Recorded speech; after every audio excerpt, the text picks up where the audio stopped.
شهر رمضان الذي أنزل فيه القرآن هدى للناس وبينات من الهدى والفرقان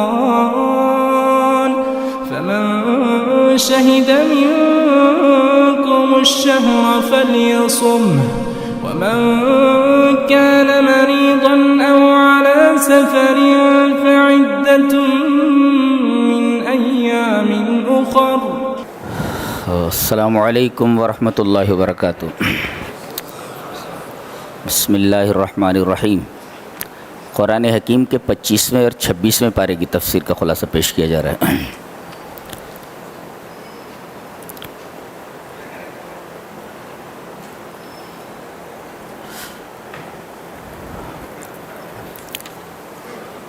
فرمایا جا رہا ہے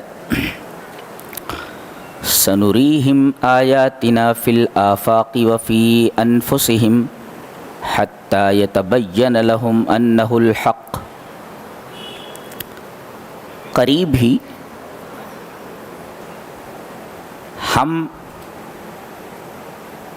اپنی نشانیوں کو آفاق اور انفس میں دکھائیں گے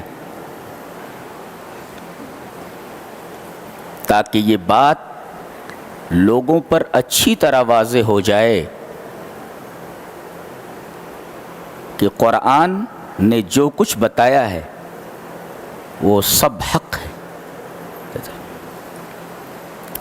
آفاق کس کو کہتے ہیں اور انفس کس کو کہتے ہیں؟ انفس کہتے ہیں جو آدمی کے اندر ہے وہ انفس، اور آفاق کس کو کہتے ہیں؟ جو آدمی کے وجود سے باہر رہے. آپ کے علاوہ جو کچھ ہے وہ سب آفاق ہے اور آپ انفس ہیں. تو ہم آفاق میں خارج میں جو کہیں اور انفس یعنی داخل میں جو کچھ ہے، ہم آفاق اور انفس میں اپنی نشانیاں دکھانے والے ہیں، اور ان نشانیوں سے تم کو معلوم ہو جائے گا کہ قرآن نے جو بات کہی ہے ایک ایک بات مبنی برحق ہے. جیسے اس میں بیان ہوا ہے کہ ایک پیغمبر تھے جن کو مچھلی نے نگل لیا تھا اور وہ کئی دنوں تک مچھلی کے پیٹ میں رہے. عقل اس کو قبول نہیں کرتی ہے. عقل پرست یہ کہتے ہیں کہ جہاں آکسیجن نہ ہو وہاں آدمی زندہ نہیں رہ سکتا. اللہ تبارک و تعالی نے اپنی نشانیاں اس طریقے کی کئی بار دکھائی ہیں. مثلا 1990 کا واقعہ ہے کہ فاک لینڈ کے پاس ایک جہاز ویل مچھلیوں کا شکار کر رہا تھا. ان شکاریوں میں جہاز کے اوپر ایک آدمی تھا جیمز نامی، وہ سمندر میں گر پڑا، اور چونکہ وہ پورا کا پورا ایریا ویل مچھلیوں کا تھا، ایک ویل مچھلی نے اس کو نگل لیا. شکاریوں نے اس مچھلی کو 2 دن تک ڈھونڈا اور آخر میں وہ مچھلی پکڑی گئی، اور جب اس کا پیٹ چاک کیا گیا تو وہ آدمی باہر نکلا، جیمز، اور زندہ تھا. اس طریقے سے بہت ساری کہانیاں اور بہت سارے واقعات اس باب میں ہیں. مثلا ایک ہسپانوی شکاری ہے، ماہی گیر ہے، میرا خیال ہے کہ لوگی مارکیز جیسا کچھ نام ہے اس کا. اس کو بھی مچھلی نے نگل لیا تھا اور اس کو بھی مچھلی نے باہر اگل دیا تھا. کہتے ہیں کہ 3 دن تک وہ اپنے بدن کو دھلتا رہا لیکن اس کی بو نہیں جا رہی تھی. لکھا ہو اس. تو اللہ تبارک و تعالی نے اپنی اس نشانی کو جو قرآن نے بتایا ہے کہ آدمی زندہ کیسے رہتا ہے، ممکن ہے، لہذا امپاسبل نہیں کہہ سکتے تم جو قرآن نے بیان کیا ہے. دوسری چیز قرآن میں بیان کیا گیا ہے کہ اعمال تولے جائیں گے. اب اعمال تو کوئی وزن دار چیز ہے نہیں، اس لیے کہ وہ محسوس بھی نہیں ہوتی اور دکھائی بھی نہیں دیتی.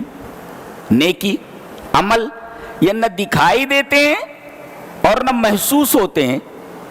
ظاہر ہے کہ جو محسوس نہیں ہوتے اور جو دکھائی نہیں دیتے ان کا وزن کیسے ہوگا؟ اللہ آگے چل کر کے اللہ تبارک و تعالیٰ نے تھرمامیٹر ہے، سیسموگراف ہے، سیسمومیٹر ہے. سیسمومیٹر میں کیا ہوتا ہے کہ اس کے ذریعے زمین کی حرکت اور زلزلے کی رفتار اور اس کی سرعت کو ماپا جاتا ہے.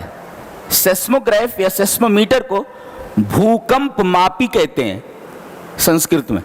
بھوکمپ یعنی زلزلے کو ماپنے والی چیز، بھوکمپ ماپی یعنی سیسموگراف یا سیسمومیٹر. بخار کو دکھائی تھوڑی دیتا ہے، وہ بھی عمل ہی کی طرح ہے جو دکھائی نہیں دیتا، اور کوئی ایسی چیز نہیں ہے کہ اس کا وزن کیا جا سکے، اس کے لیے کوئی ترازو. سائنسدانوں نے تھرمامیٹر ایجاد کیا جس سے درجہ حرارت معلوم ہو جاتا ہے. درجہ حرارت کسے کہتے ہیں؟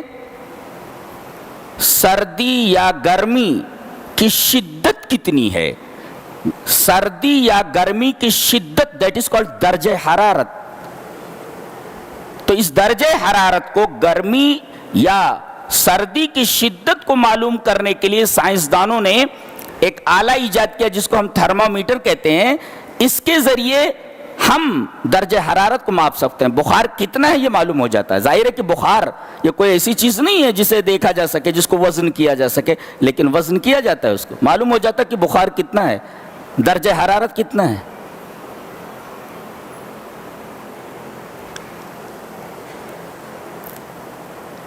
اس میں لکھا ہوا ہے کہ ایک پرندہ تھا ہدہد، وہ حضرت سلیمان علیہ السلام سے بات کرتا تھا،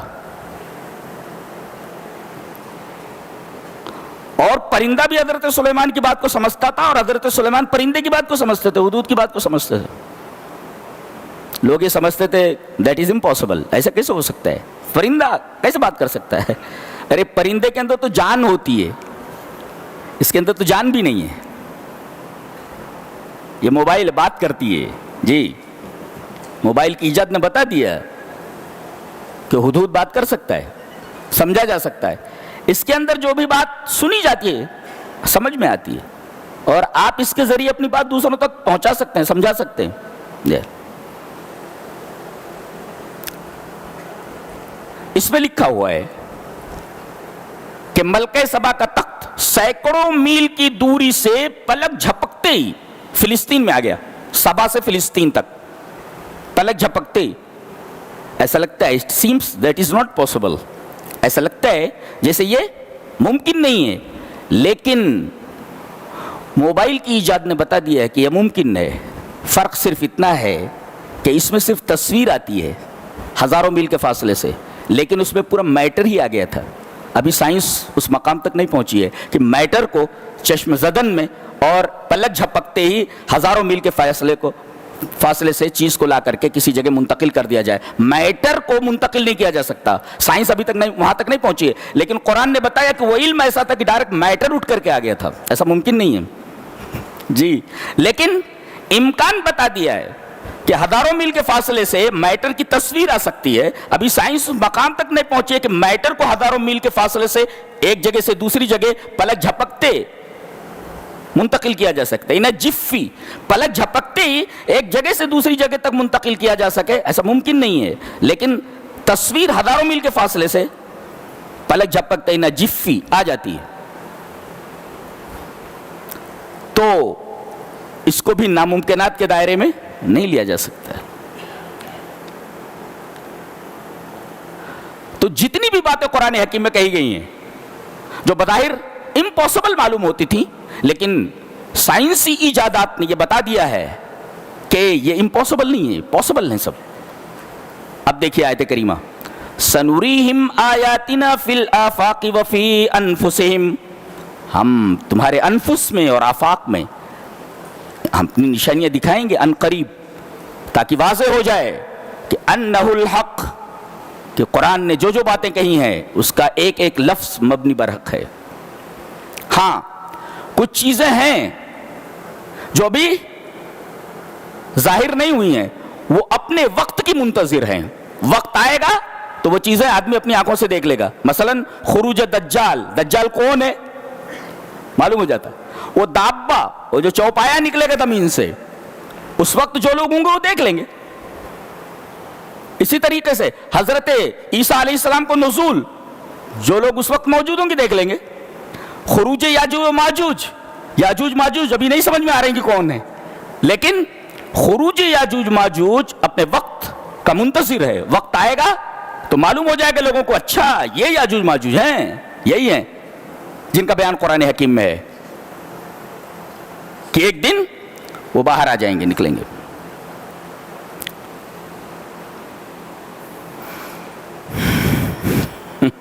اس کے بعد ایک بہت عجیب و غریب بات کہی جا رہی ہے، متوجہ ہیں جی؟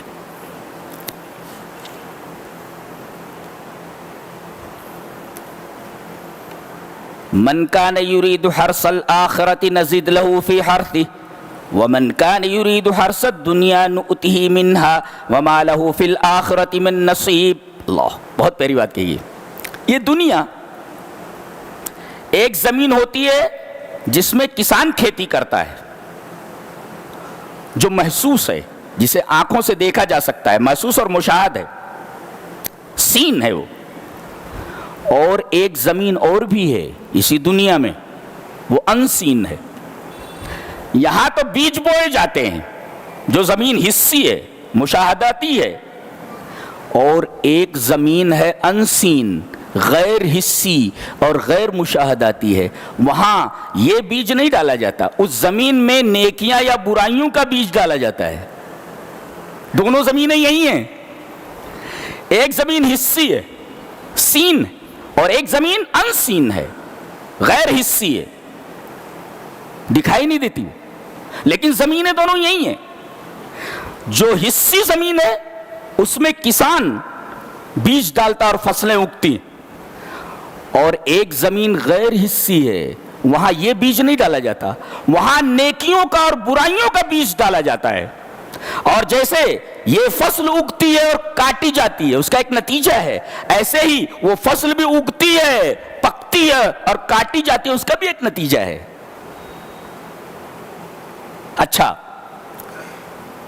فرمایا گیا کہ اس کھیتی میں بیج بونے والے کسان دو طریقے کے ہیں، ایک کو صرف دنیا چاہیے اور ایک کو آخرت چاہیے۔ اب اللہ فرما رہا ہے جو لوگ آخرت چاہتے ہیں، پہلے آخرت کا تذکرہ ہوا، من کان یرید حرث الآخرہ، جو کسان آخرت کی کھیتی کرتا ہے تو نزید لہ فی حرثہ، ہم اس کی کھیتی میں زیادتی کرتے رہتے ہیں، بڑھاتے رہتے ہیں۔ ومن کان یرید حرث الدنیا نؤتہ منہا، اور جو دنیا ہی کی کھیتی کرتا ہے تو ہم اس کو اتنا دیتے ہیں جتنا ہم چاہتے ہیں، وہ جتنا چاہے نہیں لے سکتا۔ خلاصہ یہ کہ اس کھیتی کے اندر دو طریقے کے کسان ہیں، ایک ہے آخرت کی کھیتی کرنے والا، ایک ہے دنیا کی کھیتی کرنے والا۔ تو جو دنیا کی کھیتی کرتا ہے ہم اس کسان کو اتنا ہی دیتے ہیں جتنا ہم چاہتے ہیں، لیکن جو آخرت کی کھیتی کرتا ہے ہم اس کسان کو اتنا دیتے ہیں جتنا وہ چاہتا ہے۔ جی، یہ آخرت کی کھیتی اور دنیا کی کھیتی کے ثمرے اور اس کے نتیجے کا بیان ہے کہ اس کا یہ ثمرہ ہے، اس کا یہ نتیجہ ہے۔ اچھا، یہ نہیں کہا گیا جو آخرت کی کھیتی کرتا ہے اس کو ہم دنیا دیں گے کہ نہیں دیں گے، اس کا تذکرہ نہیں ہے، لیکن جو دنیا کی کھیتی کرتا ہے اس کے لیے تنصیص ہے، الگ تنصیص کر دیا گیا، وضاحت اوبیسلی کیا کہہ دیا گیا، وما لہ فی الآخرۃ من نصیب، آخرت پر کو کچھ ملنے والا نہیں ہے۔ جو دنیا کی کھیتی صرف کر رہا ہے اس کے بارے میں الگ تنصیص کہہ دیا گیا، اوبویسلی کہہ دیا گیا صاف طور پر کہ آخرت میں اس کو کچھ ملنے والا نہیں ہے، لیکن جو یہاں آخرت کی کھیتی کرتا ہے اس کے بارے میں یہ نہیں کہا گیا کہ ہم اس کو دنیا دیں گے. ایسا نہیں کہا گیا. دیں گے یا نہیں دیں گے ساکت ہے, نفی اور اس بات دونوں نہیں ہے. مفسر نے جواب دیا ہے الآخرۃ اصل والدنیا تبع فواجد الآخرۃ یکون الواجد للتبع بقدر الحاجہ. کہتے ہیں کہ یہ آخرت اصل ہے اور دنیا اس کے تابع ہے, تو جس کو اصل مل جائے اس کو تو جو اس کے تابع ہو تو ملنے ہی والی ہے. اللہ یہ فرما رہا ہے, اگرچہ ہم نے ذکر نہیں کیا کہ دنیا کی کھیتی کرنے والوں کو ہم دنیا دیتے ہیں کہ نہیں دیتے, یہ ہم نے نہیں بیان کیا, لیکن اتنا ہے کہ آخرت یہ اصل ہے اور دنیا تابع ہے. جس کو اصل مل جائے اس کو تابع ضرور دیا جاتا ہے. اصل مل جائے تابع نہ ملے ایسا نہیں ہوتا ہے.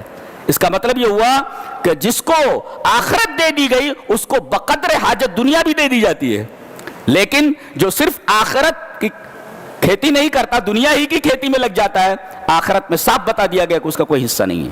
یہ سمجھ میں آیا جی؟ لہذا اس زمین میں آخرت کی کھیتی کرو, دنیا تو ملنے ہی والی ہے. دنیا ہی کی کھیتی صرف نہ کرو اس لیے کہ آخرت ملنے والی نہیں ہے. اور جو وہاں کھیتی کرتا ہے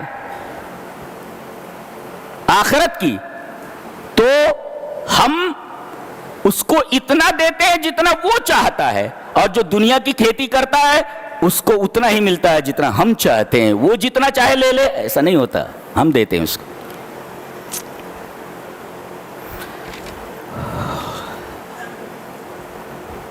متوجہ ہیں؟ مائیں اور بہنیں بھی متوجہ ہو جائیں, ان کی بات کہی جا رہی ہے. للہ ملک السماوات والارض یخلق ما یشاء یہب لمن یشاء اناثا ویہب لمن یشاء الذکور او یزوجہم ذکرانا واناثا ویجعل من یشاء عقیما انہ علیم قدیر. کائنات پوری کی پوری, زمین اور آسمان, یہ اللہ کی ملکیت ہے. یہ ایک ایک ذرے کا مالک وہی ہے, اور وہ جو چاہے پیدا کرتا ہے. یخلق ما یشاء. اچھا, یہب لمن یشاء اناثا, جسے چاہے بیٹی دیتا ہے. یہاں دو لفظ قابل غور ہیں. ایک تو ہیبا ہے, ہیبا, یہب, ہیبا کا مطلب ہوتا ہے گفٹ. تو اگر ہم بیٹا دیں وہ گفٹ ہے, اور گفٹ واجب نہیں ہوتا. آدمی جس کو چاہے دے دے, اس کے دل پر منحصر ہے. تو یہ اولاد دینا یہ گفٹ ہے, یہ ہماری طرف سے. تمہارا کوئی حق میرے اوپر نہیں ہے, ہاں, ہم دیتے ہیں تم کو. یہب, ہیبا مینس گفٹ.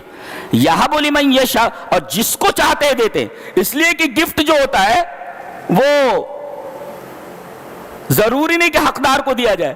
حقدار کو دیا جاتا ہے, وہ ہیبا نہیں ہوتا. ہو تو ہم جس کو چاہے دے دیں, ہیبا ہے ہماری طرف سے, گفٹ ہے یہ. اچھا, اور پہلے لڑکی کا تذکرہ کیا گیا ہے. لڑکے کا ہونا چاہیے تھا نا تذکرہ. ہاں, لڑکے بڑی شان میں رہتے ہیں. ہاں, بتایا گیا یہاں لڑکی کا تذکرہ پہلے. یہب لمن یشاء اناثا, وہ جسے چاہتا لڑکی دیتا ہے, بیٹی دیتا ہے. وَيَهَبُ لِمَن يَشَاءُ الذُّكُورَ, اور جسے چاہتا ہے بیٹا دیتا ہے, بیٹے دیتا ہے. تو لڑکی کا تذکرہ کیوں؟ مفسرین لکھتے ہیں کہ چونکہ لڑکی خلقتاً ضعیف ہے, ویک ہے, کمزور ہے, اللہ تبارک و تعالی نے لڑکی کا تذکرہ اس وجہ سے پہلے کیا. وہ یہ بتانا چاہتا ہے کہ کمزوروں پر ہماری عنایتیں بہت زیادہ ہوتی ہیں بالمقابل طاقتوروں کے. ہم کمزوروں پر خاص نگاہ رکھتے ہیں, ہاں, خصوصاً علی الخصوص ہم کمزوروں کا بڑا خیال رکھتے ہیں. ہماری عنایتیں ہوتی ہیں کمزوروں کے اوپر. لڑکیاں خوش ہو جائیں, عورتیں خوش ہو جائیں کہ تمہیں تو زندہ درگور کر دیا جاتا تھا, اور آج بھی زندہ درگور کیے جانے کا ایک اور طریقہ نکل آیا ہے. پتہ یہ چل جائے کہ پیٹ میں لڑکی ہے تو اسے پیدا ہی نہیں ہونے دیتے. تو پہلے بھی زندہ درگور کر دیا جاتا تھا, اور وہاں تو کم سے کم پیدا ہوتی تھی لڑکی تو اسے زندہ دفن کرتے تھے، یہاں تو پیدا ہونے سے پہلے ہی اس کو زندہ درگور کر دیا جاتا ہے. یہ ایک نئی شکل ہے زندہ درگور کیے جانے کی. جی اللہ فرما رہا ہے کہ تم کمزور ہو نا. تمہارا تذکرہ پہلے کر کے ہم یہ بتانا چاہتے ہیں کہ کمزوروں کو ہم خاص طور سے اپنے توجہ کے دائرے میں رکھتے ہیں. جی اور ہماری خاص عنایتیں کمزوروں کے اوپر ہوتی ہیں. لہذا لڑکیاں اپنے آپ کو کمزور نہ سمجھیں، اس لیے کہ وہ اللہ کے ٹیک کیئر میں ہیں. وہ یَهَبُ لِمَن یَشَاءُ إِنَاثًا وَیَهَبُ لِمَن یَشَاءُ الذُّکُورَ. لڑکی کا تذکرہ پہلے، لڑکے کا بعد میں. ایک نکتہ اور، اناسا پر الف لام نہیں ہے، یعنی الاناس نہیں ہے، لیکن لڑکے کے اوپر الذکور ہے. یہ الف لام جو آتا ہے نا، یہ انگریزی میں دی کی طرح ہوتا ہے. دی THE دی. جیسے کہا جائے گرل، گرل ایک لڑکی، بوائے ا بوائے کوئی بھی لڑکا، یہ بھی ہو سکتا ہے، وہ بھی ہو سکتا ہے، وہ بھی ہو سکتا ہے. لیکن جب دی آ گیا دی بوائے تو کوئی خاص لڑکا ہے. جیسے کہا جائے I have seen a boy, میں نے ایک لڑکا دیکھا ہے، وہ لڑکا کوئی بھی ہو سکتا ہے. لیکن یہ کہوں کہ I have seen a boy that was running on the road, میں نے ایک لڑکے کو دیکھا ہے جو سڑک پر دوڑ رہا ہے، تو دا بوائے وہ لڑکا، سارے لڑکے مراد نہیں، وہ جو روڈ پر دوڑ رہا ہے وہ مراد ہے. یہاں دی لگا ہو. I have seen the boy who was running on the road. The boy, not a boy. تو یہاں پر الف لام آیا کیا؟ الذکور پر. الف لام داخل کرنے سے چیز خاص ہو جاتی ہے، جیسے دی داخل کرنے سے چیز خاص ہو جاتی ہے. اور اناسن میں گرل ہے اور الذکور پر ہے دی بوائے ہے، اس پر دی ہے داخل، یہ خاص ہے. یہ پتہ یہ چلا کہ الذکر اکمل من الانثی خلقتاً، اور افضلیت کے اعتبار سے لڑکا افضل ہے لڑکی سے، اس وجہ سے اس پر الف لام ہے، اس پر الف لام نہیں ہے. اور آخر میں دونوں کو نکرہ ذکر کیا گیا، دونوں پر دی داخل نہیں ہے. فرمایا او یزوجہم ذکرانا و اناثا، اس لیے کہ دونوں جب نکرہ ہے نا، نکرہ ہے دونوں، تو دونوں مل گئے تو اس کو بھی زوج کہا جاتا ہے، اس کو بھی زوج کہا جاتا ہے. او یزوجہم ذکرانا و اناثا، یہ لفظی بحث بہت ہی دقیق بات ہے. اچھا، تو جس کو چاہے لڑکی دیتا ہے، جس کو چاہتا ہے لڑکا دیتا ہے، جس کو چاہتا ہے لڑکی لڑکا دونوں دیتا ہے. وَيَجْعَلُ مَن يَشَاءُ عَقِيمًا، جس کو چاہتا 5 بنا دیتا ہے، لڑکا لڑکی کچھ نہیں دیتا، 5 بنا دیتا ہے اس کو. اور کہا اِنَّهُ عَلِيمٌ قَدِيرٌ، وہ جاننے والا ہے، قدرت والا ہے، یعنی وہ جانتا ہے کس کو دینا چاہیے. جی اور قادر ہے، بابا نہیں دیتے، وہ دیتا ہے، اس لیے کہ قدرت بابا کے پاس نہیں ہے، قدرت میرے پاس ہے. میں بیٹا بیٹی دینے پر قادر ہوں، دنیا کا کوئی بھی شخص بیٹا بیٹی دینے پر قادر نہیں ہے، قدرت میرے پاس ہے اور میں جانتا ہوں کہ کس کو دینا چاہیے. انہو علیم قدیر، جاننے والا ہوں اور قدرت والا ہوں. اتنی بات سمجھ میں آئی؟ اس کے بعد یہ فرمایا گیا اللہ سے کوئی روبرو اس کے ہم کلام نہیں ہو سکتا آمنے سامنے، اس لیے کہ آنکھوں میں وہ قوت ہی نہیں عطا کی گئی ہے کہ رب تعالیٰ کے جلوے کو برداشت کر سکے. لہذا اللہ سے ہم کلام آدمی روبرو ہو کر نہیں کر سکتا. لہذا اس سے بات کرنے کے 3 طریقے بتائے گئے ہیں کہ 3 طریقے سے وہ بات کرتا ہے. ایک، وما کان لبشر ان یکلمہ اللہ، کوئی انسان اس سے ہم کلام ہو ہی نہیں سکتا روبرو ہو کر. کیسے کلام کرتا ہے؟ الا وحیا او من وراء حجاب او یرسل رسولا فیوحی باذنہ ما یشاء. بات کرنے کا ایک طریقہ تو یہ ہے کہ پردے کے پیچھے سے بات کرے، جیسے رسول اللہ صلی اللہ علیہ وسلم سے معراج میں اللہ تبارک و تعالی نے بات کی پردے کے پیچھے سے، من وراء حجاب. اللہ اور اس کے رسول میں بات ہو رہی ہے، بیچ میں پردہ ہے، نورانی حجابات ہیں. جی یہ پردے کے پیچھے، من وراء حجاب، بیہائنڈ دا کرٹن، پردے کے پیچھے سے بات ہو رہی ہے. برابر؟ اچھا، ایک طریقہ یہ ہے او یرسل رسولا، فرشتہ بھیج دے. جیسے جبرائیل آتے تھے اور نبی کریم صلی اللہ علیہ وسلم کو بتاتے تھے کہ یہ اللہ کا کلام ہے، تو بات کرنے کا ایک طریقہ یہ ہے۔ اور تیسرے، اللہ تبارک و تعالیٰ دل میں بات ڈال دیتا ہے، وَإِلَّا وَحْيًا، یہ 3 طریقے ہیں بات کرنے کے۔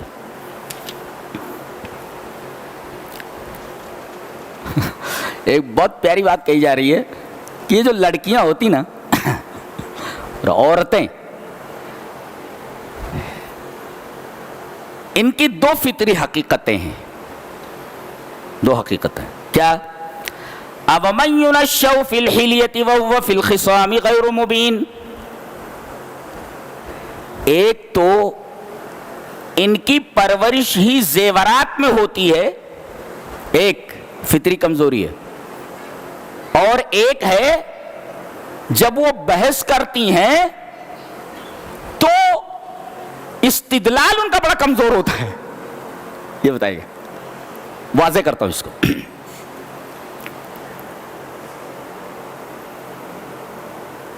فی الحلیہ، حلیہ مانے زیور، یا حلیہ کا مطلب ہوتا ہے اسم لما یتحلی و یتزین بہ، کوئی بھی ایسی چیز جس سے لڑکیاں عورتیں سجتی سنورتی ہیں، ہر چیز حلیہ ہے۔ لما یتحلی و یتزین بہ، جس سے بھی زینت، مثلا پاؤڈر لگا رہی ہیں، دیٹ از کال زینت، یہ زینت فی الحلیہ، زیور ہے یہ۔ لپسٹک لگا رہی ہیں تو یہ بھی زیور ہے، اس لیے کہ اس کے ذریعے وہ مزین ہو رہی ہیں۔ لپسٹک بولے، بعض عورتیں اتنا لگا لیتی ہیں ایسا لگتا ہے جیسے کوئی بلی ٹومیٹو کیچپ کھا کر کے بھاگی ہو۔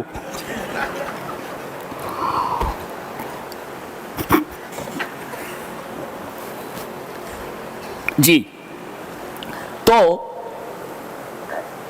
فی الحلیہ، ایک تو یہ زیورات میں پرورش پاتی ہے، اس کو سجنے سنورنے کی عادت نہیں بلکہ اس کی فطرت ہوتی ہے۔ فطرت میں ہوتا ہے سجنا اور سنورنا، سجنے اور سنورنے میں ہی اس کی پرورش ہوتی ہے۔ یونشو ینشو تتربا، اس کے اندر اس کی پرورش ہوتی ہے۔ سجنا سنورنا اس کی فطرت ہے۔ اور ایک بات بولوں، یہ اوپر سے مزید خوبصورت بننا کیوں ہوتا ہے؟ کوئی کمی ہے نا، اس کمی کو میک اپ سے پورا کیا جاتا ہے۔ میک اپ اس کمی کو جو رہ گئی ہے پورا کیا جاتا ہے، یہ ایک کمی ہے۔ اور جب بات کرتی ہے بعض عورتیں بات کرتی ہے، دلیل نہیں پاتی تو گالیوں پہ آ جاتے، اسی گالیاں بکتی ہے، کان سے دھواں نکلنے لگتا ہے۔ جی، مردوں کی گالیاں بکتی ہوں اس لیے کہ ان کے پاس دلیل نہیں ہوتی، اور ماڈرن دور میں گالیاں تمام دلائل کے خاتمے کا اعلان۔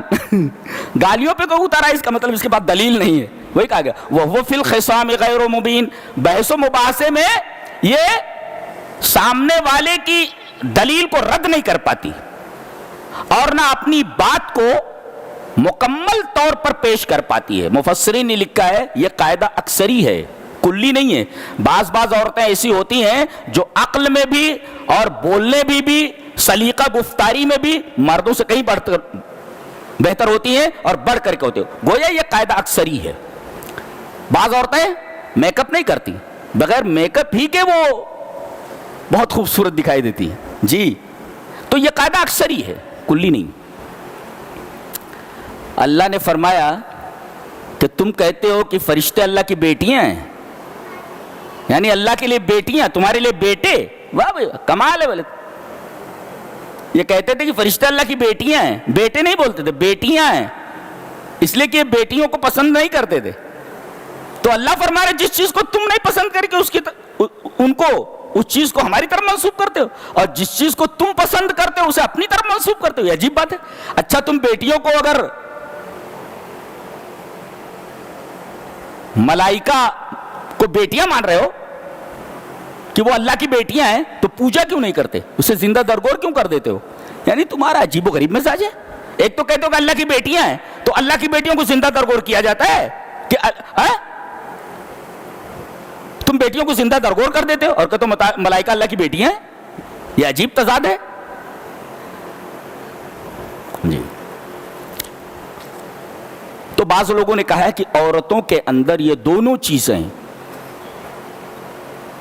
اچھی چیزیں ہیں, اور بعض لوگوں نے یہ کہا کہ یہ دونوں چیزیں اس کے نقص پر دلیل ہیں, کمی ہے. دونوں باتوں میں سے کوئی ایک بات بھی لے سکتے. سجنا سنورنا کوئی بری بات تھوڑی ہے, اچھی بات ہے. اور جھگڑا کرنے پر اگر وہ سامنے والے کا منہ توڑ جواب نہ دے سکے یہ بھی اچھی بات ہے, یہ بھی اچھی بات ہے. تو اس کو اچھے سینس میں لے لو.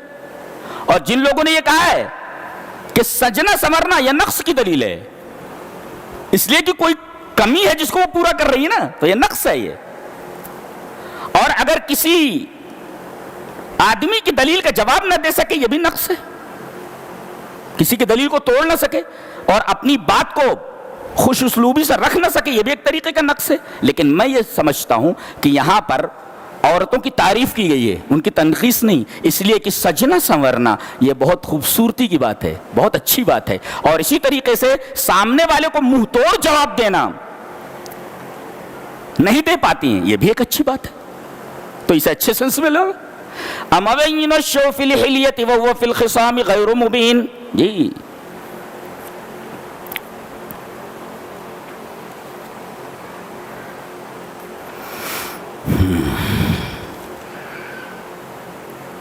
لیلۃ القدر کا بیان آ گیا ہے سورہ دخان میں.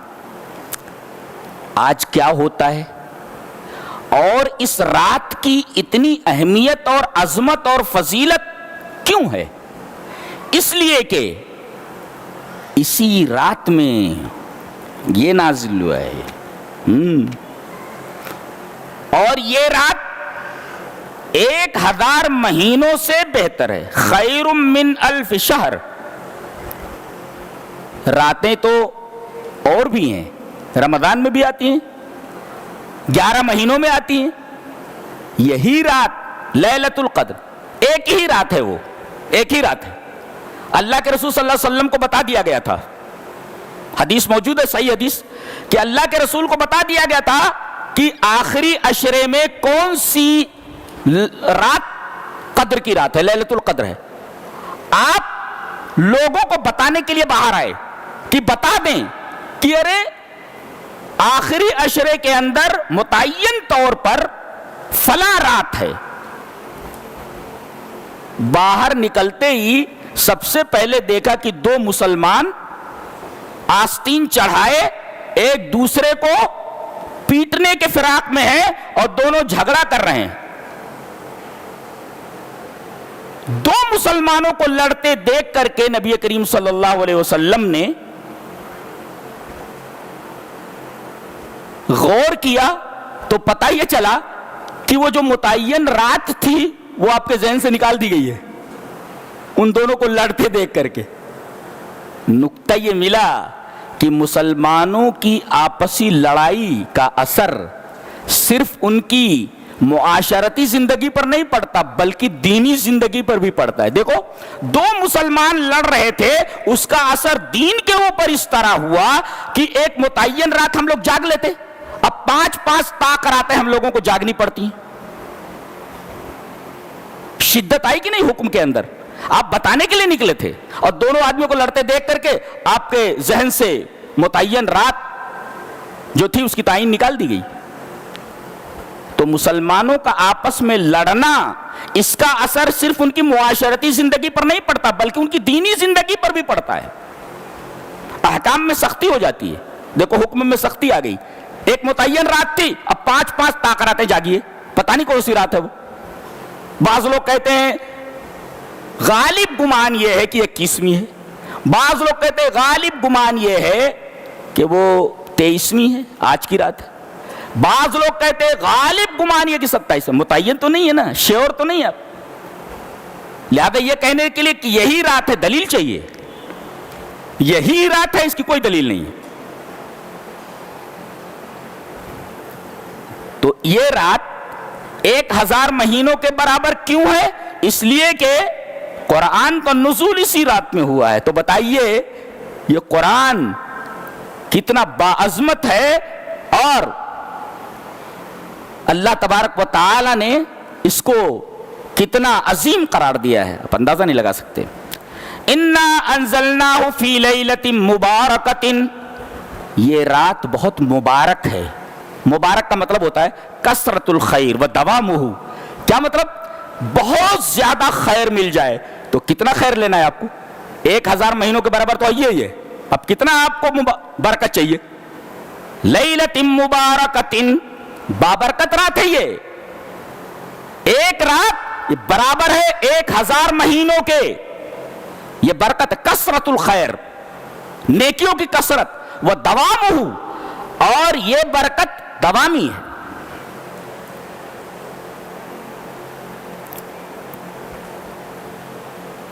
اس رات کو کیا ہوتا ہے؟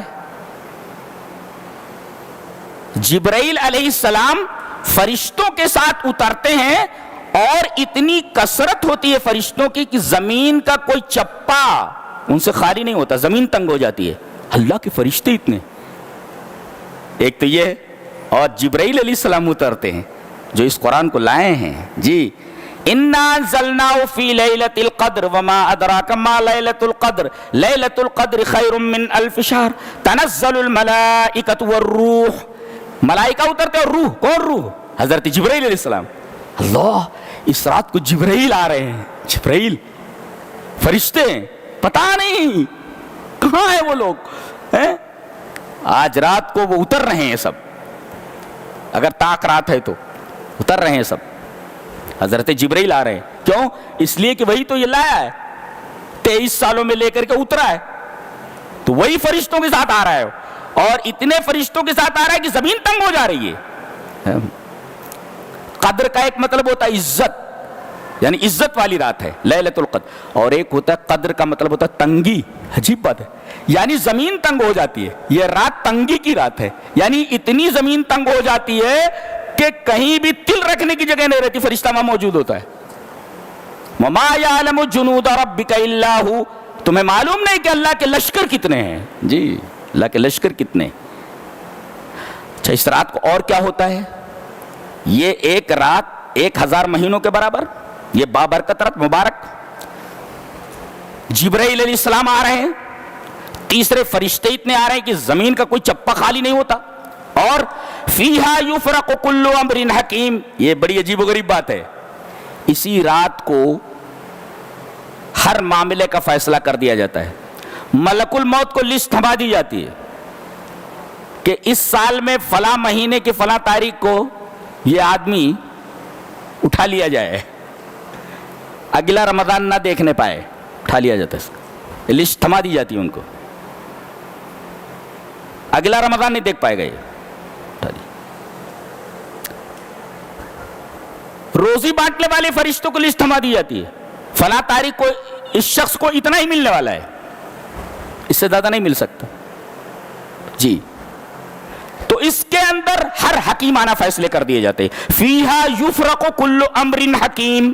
ہر حکیمانہ فیصلہ، اور اس کا ہر حکم، ہر فیصلہ حکمت پر مبنی ہوتا ہے. حکیمانہ ہوتا ہے، غیر حکیمانہ نہیں ہوتا.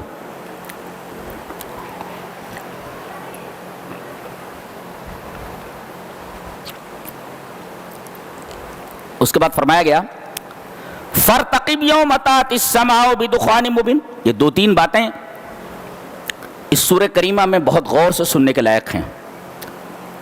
آپ انتظار کیجئے جس دن آسمان کھلے ہوئے دھوئیں کے ساتھ ہو جائے گا. آسمان کھلے ہوئے دھوئیں کی طرح ہو جائے گا. کیا مطلب؟ صحابہ اور تابعین میں اس آیت کریمہ کے بارے میں اختلاف ہے. بعض صحابہ یہ کہتے ہیں کہ قیامت کی بڑی بڑی نشانیاں جو ہیں 10، ان میں سے ایک ہے یہ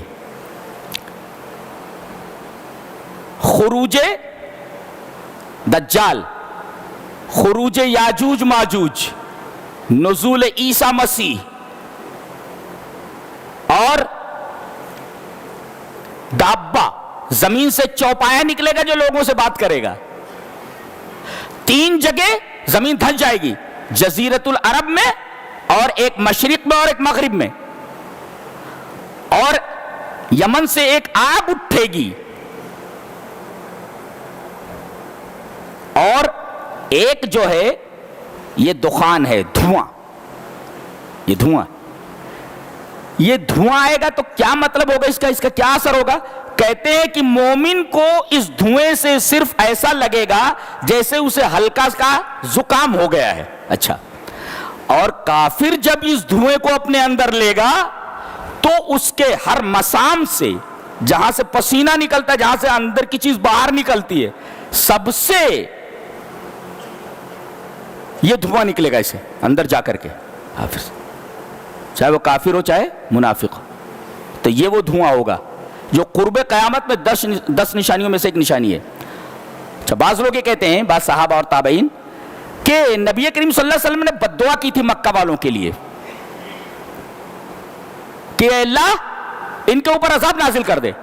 تو اللہ تبارک تعالیٰ نے ان کے اوپر قحط نازل کر دیا، بارش ہی نہیں ہوتی تھی. لوگ بارش کی تلاش میں آسمان کی طرف جب دیکھتے تو صرف دھواں ہی دھواں نظر آتا، بادل اور بارش نظر ہی نہیں آتی، صرف دھواں نظر آتا تھا. تو یہ مکہ مکرمہ کی بات ہے، اور نبی کریم صلی اللہ علیہ وسلم کے بد دعا کا اثر تھا کہ آسمان میں بارش اور بادل کے علاوہ صرف اور صرف دھواں نظر آتا تھا. اور تیسرا قول یہ ہے کہ جب مکہ فتح ہوا سن 10 ہجری کے اندر، تو مکہ کی فتح کے بعد آسمان میں ایک طریقے کا گرد و غبار، ایک ڈسٹ پھیلا. لوگ دیکھتے تھے کہ یہ ایک طریقے کا دھواں ہے. تو اس دھوئیں کے بارے میں یہ 3 اقوال ہیں، اور اس میں انتظار کیجئے کے لیے ارتقب استعمال ہوا ہے. اور ارتقبہ جب استعمال ہو انتظار کے لیے تو وہ بری چیز کے لیے ہوتا ہے.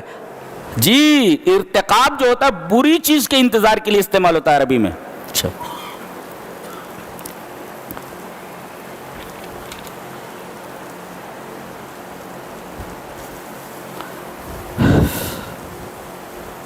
اس کے بعد ایک نقطہ بیان کیا جا رہا ہے. ایک ہوتی ہے نعمت نون کے عین کے ساتھ، اور ایک ہوتی ہے نامت نون کے عین کے ساتھ، نون کے زبر کے ساتھ. ایک ہے نون کے زیر کے ساتھ اور ایک ہے نون کے زبر کے ساتھ. تو یہاں نون کے زبر کے ساتھ ہے کس کے لیے؟ یہ فرعون اور اس کے ساتھیوں اور اسی طریقے سے تمام نافرمانوں کے لیے. کیا فرمایا؟ وَالنَّامَتْ إِن كَانُوا فِيهَا فَاكِهِينَ. اگر اللہ کے نافرمانوں کو خوشحالی دی جا رہی ہے تو یہ نعمت نہیں ہے، نعمت ہے. اور اللہ کے فرما برداروں کو اگر خوشحالی اور عیش دیا جا رہا ہے تو یہ نعمت ہے. لہذا کسی نافرمان سے یہ مت کہیے کہ اللہ نے آپ کو نعمت دی ہے، یہ کہیے کہ اللہ نے آپ کو نعمت دی ہے. نعمت جو ہوتی ہے یہ عذاب کی شکل میں ہوتی ہے. ٹھیک، خوشحالی نظر آتی ہے کہ خوشحال ہے، لیکن اس خوشحالی کے پیچھے وہی ہے، وہ چوہے دانی لگا دی گئی ہے اور چوہا اس کے اندر بند ہو جاتا ہے. تو اگر نون کے زیر کے ساتھ ہے تو یہ مومن کے لیے ہے، اور نون کے زبر کے ساتھ ہے تو وہ خوشحالی وہ ہے جو کافر کے لیے ہے کہ بعد میں اس کا نتیجہ برا ہونے والا ہے. یہاں دیکھیں بھئی کہا گیا کم ترکوا من جنات وعیون وزروع ومقام کریم ونعمت، نعمت نہیں ونعمت. اور ایک جگہ کہا وَإِن تَعُدُّوا نِعْمَتَ اللَّهِ لَا تُحْصُوهَا. تو اگر نون کے زیر کے ساتھ ہے تو وہ مومنوں کے لیے، اور نون کے زبر کے ساتھ نعمت ہے تو کافروں کے لیے. تو خوشحالی 2 طریقے کی ہوتی ہے، ایک نعمت ہوتی ہے یہ مومنوں کے لیے، اور خوشحالی کا ایک دوسرا طریقہ ہے نعمت ہے جو کافروں کے لیے ہوتی ہے. اس کے بعد یہ فرمایا گیا ہم نے ان کو مٹا دیا. کن کو؟ فرعونیوں کو. اس کے بعد ایک تفسیرہ کیا جا رہا ہے اس پر، فما بکت علیہم السماء والارض وما كانوا منظرین. پورے فرعونی تباہ و برباد کر دیے گئے، نہ ان پر آسمان رویا نہ زمین روئی. اللہ، کیا مطلب ہوا؟ یہ سب کے سب تباہ کر دیے گئے. ان میں سے کسی کے اوپر بھی نہ آسمان رویا اور نہ زمین روئی. پتہ یہ چلا کہ آدمی جس جگہ پر اللہ کی فرما برداری کرتا ہے، عمل صالح کرتا ہے، اگر وہ مر جاتا ہے تو زمین روتی ہے اس کے لیے. جی جی جی جی. یہاں مسجد میں آپ اللہ کی عبادت کرنے آ رہے ہیں، اگر اخلاص کے ساتھ آ رہے ہیں، آپ اس دنیا سے چلے گئے تو جس جگہ آپ نماز پڑھ رہے ہیں وہ جگہ آپ کے لیے روئے گی. ہو کہ یہاں اللہ کا ایک فرما بردار بندہ اللہ کی فرما برداری کر رہا تھا, اللہ کی عبادت کر رہا تھا. اور اگر کوئی نیک آدمی ہے تو اس کا عمل چڑھتا ہے, الیہ یصعد الکلم الطیب, اس کا عمل چڑھ رہا ہے, اور آسمان کے دروازوں سے یہ عمل اللہ تک جاتا ہے. تو جس دروازے سے آسمان کے عمل جاتا ہے, جب آدمی مر جاتا ہے تو وہ دروازہ بند ہو جاتا ہے, تو وہ دروازہ روتا ہے کہ اسی دروازے سے آدمی کا اچھا عمل جاتا تھا, آج وہ مر گیا اور یہ دروازہ بند ہو گیا. تو اس دنیا میں اس طرح رہو اللہ کا فرما بردار بن کر کہ تمہارے مرنے کے بعد آسمان کا وہ دروازہ روئے اور زمین کی وہ جگہ روئے. یہ لوگ بھی کتنے بد نصیب تھے کہ ان کے مرنے کے بعد فما بکت علیہم السماء والارض, جی ان میں سے کسی کے اوپر بھی نہ آسمان رویا اور نہ زمین روئی. ایک سوال کا جواب دیا جا رہا ہے. سوال کیا ہے کہ اگر مرنے کے بعد زندگی ہے, اے محمد صلی اللہ علیہ وسلم تم کہتے ہو کہ مرنے کے بعد زندگی ہے, تو پروف کرو, پروف کرو اپنے اس دعوے کو. کیسے؟ فاتو بآبائنا, ہمارے باپ کو زندہ کر دو. بولو, ایک بولتا ہمارے دادا کو زندہ کر کے بتاؤ. اگر تم کہتے ہو کہ مرنے کے بعد زندگی ہے تو ہمارے باپ کو زندہ کر کے بتاؤ. جی بعض لوگ کہتے ہیں ہمارے دادا کو زندہ کر کے بتاؤ. جواب دیا جا رہا ہے وَإِذَا تُتْلَى عَلَيْهِمْ آيَاتُنَا بَيِّنَاتٍ مَا كَانَ حُجَّتُهُمْ إِلَّا أَن قَالُوا ائْتُوا بِآبَائِنَا إِن كُنتُمْ صَادِقِينَ. لے دے کر کے ان کے پاس ایک ہی دلیل ہے جسے دلیل نہیں کہا جا سکتا, ان کی زبان میں دلیل ہے. لے دے کر کے یہی دلیل ہے کیا کہ اگر مرنے کے بعد زندگی ہے تو ہمارے آبا و اجداد کو لے آؤ, زندہ کر کے بتاؤ, ہمارے باپ کو یا دادا کو. ان کنتم صادقین, اگر تم اپنی اس بات میں سچے ہو کہ مرنے کے بعد زندگی ہے. اور عجیب بات تو یہ ہے کہ آج بھی اسی طریقے کا جواب دیا جاتا ہے. میں ایک حجام کے یہاں بال کٹوا رہا تھا, تو حجام تھوڑا کوئی دین کی بات کرو تو سنتا ہے, میری بڑی عزت کرتا ہے. تو باس بادل موت کے اوپر میں نے کچھ باتیں کہیں کہ یار یہ دنیا ہی سب کچھ نہیں ہے, مرنے کے بعد ایک زندگی ہے. ابھی وہ کچھ بولا ہی نہیں تھا کہ وہ جو بازو میں میرے بعد بال کٹوانے والا تھا, غیر مسلم تھا, نوجوان تھا بالکل, کہنے لگا کیسی باتیں کر رہے ہیں آپ, کسی آدمی کو مرنے کے بعد زندہ ہوتے ہوئے دیکھا ہے؟ میرے ابا مر گئے, میرے فادر مر گئے, آج تک پتہ نہیں ہے کہاں ہیں وہ. لوگ مر جاتے ہیں دکھائی نہیں دیتے, کیا باتیں کر رہے ہیں آپ؟ دیکھو وہی جواب آج بھی ہے. جی سوال وہی ہے, اللہ جواب دے رہا ہے قُلِ اللَّهُ يُحْيِيكُمْ ثُمَّ يُمِيتُكُمْ ثُمَّ يَجْمَعُكُمْ إِلَى يَوْمِ الْقِيَامَةِ لَا رَيْبَ فِيهِ. جواب کتنا حسین ہے. اللہ نے یہ کہا ہے کہ ہم متفرق طور پر زندہ کریں گے اور ابھی زندہ کر دیں گے, نہیں, بلکہ زندہ کرنے کا ایک وقت مقرر ہے اور سب کو ایک ساتھ زندہ کرنے والے ہیں. یہ جواب دیا جا رہا ہے. متفرق طور پر ہم زندہ نہیں کریں گے, ایک دن سب کو زندہ کریں گے. سب مر جائیں گے تو سب کو ایک ساتھ زندہ کریں گے ہم, اور اس کے لیے وقت مقرر ہے. تو ایک وقت مقرر ہے اور سب کو ایک ساتھ زندہ کریں گے. ہم نے یہ کہا ہے ہم متفرق طور پر زندہ کریں گے, اور ہم نے ایمان بالغیب کے لیے تم سے مطالبہ کیا ہے. اور اگر کوئی مردہ زندہ ہو جائے تو پھر ایمان لے آؤ گے, تو ایمان بالغیب کہاں رہا ہو, بغیر دیکھے ایمان لاؤ. جی اور دوسرے تمہارا مطالبہ تو ایسا ہی ہے کہ دنیا بھی اسے تسلیم نہیں کرتی. بیوی ہے, شادی ہوئی, آج پہلی رات آپ نے گزاری, اب دوسرے دن بول رہے ہو کہ ٹائم دے رہا ہوں, کل مجھے بچہ چاہیے.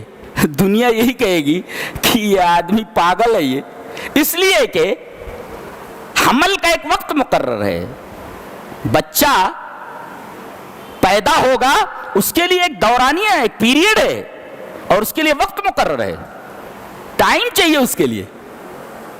تو ابھی زندہ کر کے دکھاؤ, یہ مطالبہ ویسے ہی ہے جیسے کوئی پاگل آدمی یہ کہے اپنی بیوی سے پہلی رات کے بعد کہ بچہ مجھے کل چاہیے، تو بیوی بھی یہی بولے گی کہ بچے کی پیدائش کا ایک وقت مقرر ہے، تمہارا یہ مطالبہ احمقانہ اور بے وقوفانہ ہے جی۔ اس کے بعد ایک اور سوال کا جواب دیا جا رہا ہے کہ آدمی مرتا ہے، آدمی جیتا ہے، اس زندگی اور موت کے پیچھے کوئی خدا نہیں ہے، کوئی گاڈ نہیں ہے، کوئی اللہ نہیں ہے، بس زمانہ ہے، نیچر ہے، بس آدمی مرتا ہے اور جیتا ہے۔ اللہ فرما رہا ہے ایسا نہیں ہے، نہ کوئی اتفاقی طور پر پیدا ہوتا ہے نہ اتفاقی طور پر مرتا ہے، بلکہ ہم اسے پیدا کرتے ہیں اور ہم اس کی زندگی سلب کرتے ہیں جی۔ کوئنسیڈنس اور اتفاق کوئی چیز نہیں ہے، every thing is planned. Coincidence کوئی چیز نہیں ہے، اتفاق کوئی چیز نہیں ہے، کائنات میں کوئی چیز اتفاقی نہیں ہے، اور اتفاقات کو بدلائل رد کر دیا گیا ہے کہ کوئی اچھا چلو مان لیتے ہیں کہ اتفاق ایسا کرتا ہے، تو اتفاق کون ہے؟ کون ہے اتفاق جس کو تم جان نہیں سکتے، جس کا ایکسپلینیشن نہیں کر سکتے آپ؟ What is coincidence? اتفاق کیا ہے؟ یعنی اللہ کو چھوڑ کر کے تم اتفاق کی پوجا کر رہے ہو، یہ اتفاق کون ہے؟ اس کی صفت کیا ہے؟ یہ تو احمقانہ باتیں ہیں سب۔ اللہ تبارک تعالیٰ نے اس کا جواب دیا، وَقَالُوا مَا هِيَ إِلَّا حَيَاتُنَا الدُّنْيَا نَمُوتُ وَنَحْيَا وَمَا يُهْلِكُنَا إِلَّا الدَّهْرُ۔ ہمیں نیچر مارتا ہے، ہم اتفاق سے پیدا ہو جاتے ہیں، ہم اتفاق سے مر جاتے ہیں، یہ زمانہ ایسا کرتا ہے، نیچر ایسا کرتا ہے۔ وَمَا يُهْلِكُنَا إِلَّا الدَّهْرُ، اللہ نے جواب دیا، وَمَا لَهُم بِذَلِكَ مِنْ عِلْمٍ، اس کے پیچھے کوئی علمی دلیل نہیں ہے، یہ علمی دلیل نہیں ہے۔ انہم الا یظنون، خالی اٹکل پچو مار رہے ہیں، اٹکلیں مار رہے ہیں یہ۔ گویا کہ جتنے بھی بڑے بڑے سائنسداں ہیں جو کہتے ہیں کہ نیچر ہی سب کچھ ہے، کوئی ہستی نہیں اس کائنات کے پیچھے، سب کے بارے میں ایک فیصلہ کر دیا گیا۔ انہم الا یظنون، یہ سب پہ سب گمان کی پیروی کر رہے ہیں۔ سورہ صافات میں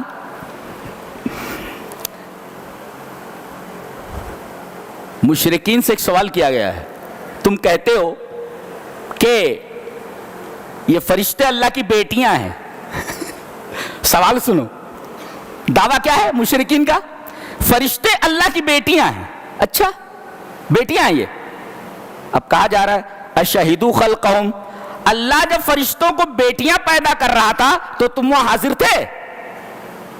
اس لیے کہ اس پر تمہارے پاس شہادت ہونی چاہیے نا، آنکھوں سے دیکھا ہے کیا؟ ایسے ہی ڈارون سے کوئی پوچھے کہ انسان پہلے بندر تھا بعد میں انسان بنا، تو جب بندر انسان میں تبدیل ہو رہا تھا، ڈارون سے پوچھا جائے کہ جب بندر انسان بن رہا تھا تو اس وقت تو تھا؟ بولے نہیں۔ قرآن حکیم وہی کہتا ہے، انہم الا یظنون، صرف اٹکل مار رہے ہیں، یہ صرف اٹکل مار رہے ہیں۔ شہادت ہونی چاہیے نا، اور سائنس تو ہر چیز کو لیب میں پروف کرتی ہے نا، تو لیب میں پروف کرو نا کہ بندر انسان تھا، لیب میں پروف کر کے بتاؤ۔ اللہ وہی کہہ رہا ہے انہم الا یظنون، صرف اٹکل ہے ان کا۔ تمام سائنسدانوں کے بارے میں فیصلہ کر دیا گیا، انہم الا یظنون، صرف اٹکلیں پھیلا رہے ہیں۔ کتنا شاندار تبصرہ ہے، اللہ اکبر۔ اس کے بعد سورہ احقاف ہے، توحید پر بڑی شاندار دلیل ہے۔ کہتے ہیں تم اللہ کے علاوہ دوسروں کی عبادت کرتے ہو، اس کا شریک کرتے ہو۔ بتائے گا، پہلے پڑھ لیتے۔ قل ارأيتم ما تدعون من دون الله اروني ماذا خلقوا من الارض ام لهم شرك في السماوات، یہ بتاؤ کہ کائنات میں آسمان اور زمین کو یا کائنات کی کسی چیز کو کس نے پیدا کیا ہے، یا آسمان اور زمینوں کو کس نے پیدا کیا؟ نام بتاؤ۔ اچھا چلو، کسی نے پیدا نہیں کیا، پیدا کرنے میں اللہ کا شریک تھا، ام لہم شرک فی السماوات، پیدا کرنے میں شریک تھا، چلو اس شریک کا نام بتاؤ، پارٹنر کا نام بتاؤ۔ پیدا کس نے کیا؟ کریٹر کا نام بتاؤ، اور چلو کریٹر نہیں ہے کوئی تو چلو پارٹنر کا نام بتاؤ، کون ہے؟ نام تو بتاؤ۔ میں تو اپنا نام بتا رہا ہوں کہ میں اللہ ہوں، میں نے پیدا کیا ہے آسمان اور زمینوں کو اور میرا کوئی شریک نہیں ہے۔ تمہارا یہ دعویٰ ہے کہ آسمان اور زمینوں کو کسی اور نے پیدا کیا ہے، تو کس نے پیدا کیا؟ Who is he؟ نام بتاؤ۔ اور اس کا کوئی پارٹنر ہے، نام بتاؤ۔ خاموش۔ 3 دلیلیں مانگی جا رہی ہیں، دلیلیں تین ہی قسم کی ہوتی ہیں، ایک دلیل ہوتی ہے عقلی، ایک دلیل ہوتی ہے نقلی، اور ایک دلیل ہوتی ہے اثری. تینوں دلیلیں مانگی گئی ہیں. فرمایا گیا ایتونی بکتاب من قبل ھذا، قرآن سے پہلے کوئی کتاب ہو آسمانی، اس میں دکھاؤ. وہ کتاب یدعو الی الشرک، شرکی کی طرف بلاتی ہو، اور اس میں لکھا ہوا ہو کہ اللہ کے علاوہ کسی نے کوئی پیدا کیا ہے. خاموشی ہے، یعنی کسی کتاب میں نہیں لکھا ہے. نہ تو کسی کتاب میں شرک کی تعلیم ہے، نہ یہ بتایا گیا کہ اللہ کے علاوہ کوئی پیدا کرنے والا ہے کسی چیز کا. اچھا یہ دلیل وہ نہیں دے سکے، کتابی دلیل. اب کہا جا رہا ہے عقلی دلیل تو تمہارے پاس ہے ہی نہیں ہے، عقلی دلیل ہے ہی نہیں. آسمان اور زمین ہیں، پیدا کرنے والا کون؟ بتاؤ. جواب نہیں دے پا رہے ہو، تمہارے پاس عقلی دلیل بھی نہیں ہے. اور تیسرے اثری دلیل دو. اثری دلیل کسی رسول کی روایت ہو، روایت ہو کوئی موروثون عن الرسل، کسی رسول کی روایت ہو وہ دکھاؤ. اثارہ مانے الخط، تحریر، کوئی تحریر اور روایت ہو کسی نبی سے. تو گویا شرک کے اوپر نہ تو کوئی دلیل عقلی موجود ہے، نہ شرک کے اوپر کوئی دلیل نقلی موجود ہے، اور نہ شرک کے اوپر کوئی دلیل اثری موجود ہے. یعنی شرک ٹوٹلی بیس لیس، ایک دم بیس لیس ہے، بے بنیاد ہے. اللہ کے علاوہ کسی کی بھی پرستش پر کوئی دلیل موجود نہیں ہے. جی اس کے بعد کہا جا رہا ہے کہ تم اپنی مصیبتوں میں یا کچھ مانگنے کے لیے اللہ کے علاوہ دوسروں کو پکارتے ہو. کسی قبر والے سے پکارتے ہو، کسی قبر والے سے مانگتے ہو، اس کو پکارتے ہو، یا کسی سے تم اور لو لگاتے ہو. فرمایا گیا وَمَنْ أَضَلُّ مِمَّنْ يَدْعُو مِنْ دُونِ اللَّهِ مَنْ لَا يَسْتَجِيبُ لَهُ إِلَى يَوْمِ الْقِيَامَةِ وَهُمْ عَنْ دُعَائِهِمْ غَافِلُونَ. اس آدمی سے زیادہ گمراہ کون ہو سکتا ہے جو اللہ کے علاوہ اس کو پکارتا ہے جو قیامت تک جواب نہ دے سکے. وَهُمْ عَنْ دُعَائِهِمْ غَافِلُونَ، اور اس کی دعا سے وہ لوگ غافل ہیں. ایک تو یہ کہ اللہ کے علاوہ جن کو پکارا جا رہا ہے وہ قیامت تک تمہاری پکار نہیں سن سکتے، اور دوسرے وہ تمہاری پکار سے غافل ہیں، اس لیے کہ وہ عالم دوسرا ہے، اس دنیا سے اس کا کوئی تعلق نہیں ہے. یہاں کی آواز وہاں نہیں پہنچ سکتی. جی یہاں کی آواز وہاں نہیں پہنچ سکتی. جی اور یہاں کہا گیا الی یوم القیامہ، ایک اصول ہے غائب مغیہ میں داخل ہوتا ہے، تو یہاں قیامت بھی اسی میں داخل ہے. یعنی قیامت کے بعد بھی وہ جواب نہیں دے پائیں گے. جی قیامت سے پہلے جواب دینا تو دور کی بات ہے، قیامت کے بعد بھی یہ جواب نہیں دے پائیں گے. لِأَنَّهُمْ لَا يَسْتَجِيبُونَ بَعْدَ يَوْمِ الْقِيَامَةِ یا فِي يَوْمِ الْقِيَامَةِ. اور جن کو یہ پکار رہے ہیں ان کو بھی لایا جائے گا. اچھا یہ کہہ رہے تھے کہ تم دیتے ہو بیٹا بیٹی، تم مصیبتوں میں ان کی مدد کرتے ہو. اب وہ گھبرا کر کے بولیں گے ارے ہم نے کہا تھا ان کو، یہ تو ایسے ہی ہم کو مان رہے تھے. وَقَانُوا بِعِبَادَتِهِمْ كَافِرِينَ، ان کی عبادت سے ڈائریکٹ انکار کر دیں گے. وَإِذَا حُشِرَ النَّاسُ كَانُوا لَهُمْ أَعْدَاءً، آج ان کو بتاتے ہو یہ کر لیتے وہ کر لیتے، وہ تمہارے دشمن بن جائیں گے. وہ آدان، آدم عدو کی جمع انیمی، انیمیز بن جائیں گے، وہ تمہارے دشمن جب جمع کیا جائے گا، اور انکار کر دیں گے ارے ان کو ہم نے کہا تھا ہماری عبادت کریں. تو یہ تو ایسے مان نہ مان میں تیرا مہمان دیتے ہیں. کون دیتے ہیں بھائی؟ دلیل کچھ نہیں.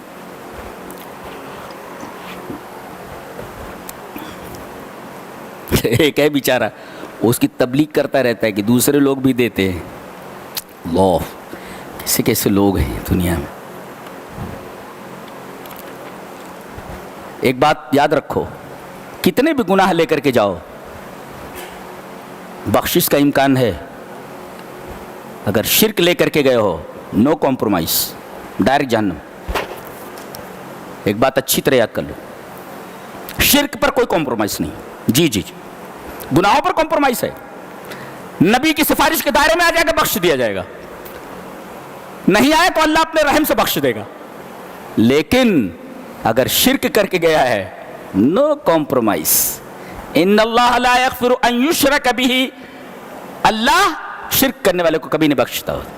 جی جی جی اس کے بعد بتایا گیا کہ جنت کی نعمتیں کیسی ہوتی ہیں. ایک بات سن لو، دنیا میں انسان کو جتنی نعمتیں ملتی ہے اس کی کوانٹٹی بھی صحیح نہیں، اس کی کوالٹی بھی صحیح نہیں ہے. دودھ والا آتا ہے آپ کو دودھ دیتا ہے. میڈم بولتی ہیں دودھ میں پانی ملایا کہ پانی میں دودھ ملا دیا ہے؟ کتنا پتلا ہے رے, کیسا لا رہا ہے؟ روز جھگڑے ہوتے. شہد والا اس میں مکھیاں ڈال لیتا ہے, گڑ کی بھیلی ڈال کر کے, اور اس میں مکھیاں ڈال دیتا ہے, کچھ چھتا وتا ادھر ادھر ملا رہتا ہے, بکٹ میں ڈال دیتا ہے. اصلی شہد, اصلی شہد شہد نہیں ہوتا, وہ گڑ کا رس ہوتا ہے. وہ تو شہد کے اوپر بھی جھگڑا ہوتا ہے, شہد بھی خالص نہیں. تو دودھ پر بھی جھگڑے, شہد کے اوپر بھی جھگڑے, اور شراب کے اوپر بھی جھگڑے. کیا دے دیا رے؟ میں نے تو بوربن مانگا تھا, وائٹ ہارس مانگا تھا, تو نے ٹھرا کہاں سے دے دیا بولتا. میں مطالعہ کرتا ہوں, پڑھتا ہوں, بہت پڑھتا ہوں میں. جیسے میں ایسے میں انگریزی بھی طالب علم ہوں میں, ایسے نہیں خالی دین جانتا ہوں, دنیا بھی جانتا ہوں. ہمارا ایک اسکول ہے, ہندوستان کا سب سے حیرت انگیز اسکول ہے. ہمارے یہاں 4.5 سال کا کے جی کا بچہ 7ویں 8ویں کلاس کے لڑکوں کے اوپر بھاری ہوتا ہے جی. سائنس میں 30 تک کیمیکل ایلیمنٹس یاد ہوتا ہے ان کو جی. آپ بتائیے, نام بتائیے, بتا دے گا. کوبالٹ نمبر کیا ہوتا ہے؟ بولے نمبر کیا؟ کوبالٹ ہوتا ہے. آکسیجن بتا دے گا نمبر کیا ہوتا ہے جی. میتھمیٹکس میں پورے چھوٹے چھوٹے بچے. اور نرسری سے عربی داخل ہے, میڈیم انگلش ہے مگر دوسری زبان عربی ہے. یہ الف بے والی عربی نہیں, بولنے والی عربی. اور تیسری زبان دنیا کی سب سے حیرت انگیز سنسکرت ہے جی. سنسکرت پڑھائی جاتی, کالج تک ہو گیا, الحمدللہ پاس ہو گیا. تو دنیا میں جتنی بھی نعمتیں ہیں, ان نعمتوں کی ایک تو کوانٹٹی صحیح نہیں ہے, دوسرا کوالٹی صحیح نہیں ہے جی. دودھ ملتا ہے تھوڑا ملتا ہے, کوانٹٹی برابر نہیں ہے. پانی ملا کر کے ملتا ہے, کوالٹی صحیح نہیں ہے. شراب میں بھی ایسے ہی ہے, شہد میں بھی ایسے, نہ کوالٹی صحیح ہے نہ کوانٹٹی صحیح ہے. اللہ فرما رہا ہے ہماری جنت میں آ جاؤ. مثل الجنت التي وعد المتقون فيها انہار من ماء غیر آسن. پانی بھی کیسا ملتا ہے؟ برابر ملتا نہیں, اور ملتا بھی ہے تو وہ کھارا پانی ہوتا ہے. بہترین پانی تو ملتا نہیں, خریدنا پڑتا ہے, اور وہ بھی اچھا نہیں ہوتا. وہ اللہ فرما رہا ہے ہماری جنت میں آ جاؤ, پانی کی کوالٹی بھی دیتے ہیں, کوانٹٹی بھی دیتے ہیں. کوالٹی کیا ہے؟ کوانٹٹی پہلے بتائے. فیہا انہار, ایک بوتل 2 بوتل نہیں, پوری نہریں دے رہے. نہر کی جمع انہار, نہریں دے رہے. یہ کوانٹٹی ہے. کوالٹی غیر آسن, پانی کو اسٹور کر کے رکھ لو, چند دنوں کے اندر خراب ہو جاتا, کیڑے پڑ جاتے. اس پانی میں کیڑے نہیں پڑتے, یہ کوالٹی ہے. وانہار من لبن, اور دودھ جس کے اوپر تم جھگڑتے ہو, آؤ کوانٹٹی دیتے ہیں, دودھ کی نہریں ہیں. وانہار من لبن, لبن ملک, 1-2 لیٹر نہیں, نہریں ہیں, نہر نہیں نہریں جی. یہ کوانٹٹی ہے. اور کوالٹی لم یتغیر طعمہ, دودھ کو اسٹور کر کے رکھ دو خراب ہو جاتا ہے. یہ نہریں ہیں, ان نہروں کا دودھ کبھی خراب نہیں ہوتا جی. وانہار من خمر لذۃ للشاربین, تم ایک بوتل کو ترستے ہو شراب کی, خمر من شراب, وائن. وانہار من خمر, شراب کی نہریں ہیں. اللہ اکبر, شراب کی نہریں. اور کیسی شراب؟ یہ تو کوانٹٹی ہے, نہریں ہیں. کوالٹی کیا ہے؟ یہاں پی لیتا ہے تو پی کر کے پڑا رہتا ہے, کہاں؟ کسی نالے کے پاس. یہاں کہا کہ لذت للشاربین, پینے والوں کو مزہ آ جائے, لذت ملتی ہے پینے والوں کو. ایک سے میں نے پوچھا پیتا ہے؟ پی لیتے. کیسا لگتا ہے؟ بولے مولانا جی جب منہ میں جاتی ہے تو بہت کڑوی دکھتی ہے. میں نے کہا بیوڑے, پھر کائے کو پیتا ہے؟ پھر کائے کو پیتا ہے؟ کڑوی لگتی. کہتا ہے لیکن جب اندر جاتی ہے جی تو اس کی بات جی. تو اب یہ پانی ہے, یہ کوانٹٹی دی گئی, کوالٹی دی گئی. دودھ کوانٹٹی دی گئی, کوالٹی دی گئی. شراب کوانٹٹی دی گئی, کوالٹی دی گئی. اب شہد, وانہار من عسل مصفی, نہریں ہیں شہد کی. اصل مینس نہر, وہ ہنی, شہد کی نہریں مصفی, بالکل خالص, اس میں ملاوٹ نہیں ہے. وہ تو بکٹ لے کر کے گھوم رہا ہے, وہ گڑ کا پانی ڈال کر کے. تو یہاں تو